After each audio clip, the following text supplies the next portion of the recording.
5 years ago, Prime Minister Justin Trudeau declared Canada's back on the international stage. The Liberal government was signaling it wanted to build a stronger relationship with world organizations like NATO and get back into the business of peacekeeping. So did Canada follow through? Michael Couteur has a reality check. Last year's loss of the United Nations Security Council seat was seen as a blow to Canada's brand on the world stage. But perhaps it was also a wake-up call for the need to reframe where we see ourselves in the post-COVID-19 world. Canada's foreign policy is a bit undeclared, I think. Bessma Momani teaches political science at the University of Waterloo.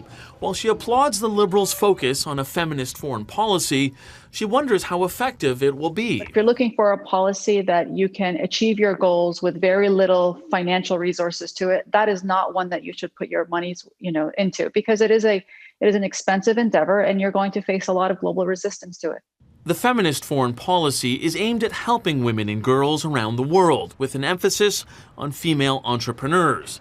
But our international aid budget is only about $6 billion a year, or 0.27% of gross domestic income, far below the traditional goal of 0.7% of GDI. The world needs more Canada. That famous phrase delivered by former U.S. President Barack Obama was a call for Canada to get more involved. But some believe we haven't stepped up. We're not really in a clear lane. Former Canadian diplomat Randolph Mank led Canada's last major foreign policy review in 2003. He believes the Trudeau government needs to address the security of our cyber dependence. That can only be done through deterrence and new international treaties around arms control, the weaponization of artificial intelligence and machine learning, things like that we're not caught up on internationally at all. That was a 2019 Liberal campaign promise, but there's little evidence of progress. The establishment of the Canadian Centre for Peace, Order and Good Government was another promise without action.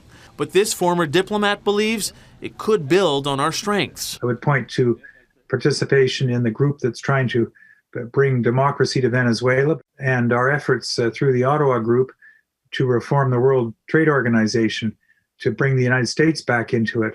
A type of peace brokering that was once a hallmark of Canada, and one that is all the more important as world powers like China and Russia move away from multilateralism. Michael Couteur, Global News, Ottawa.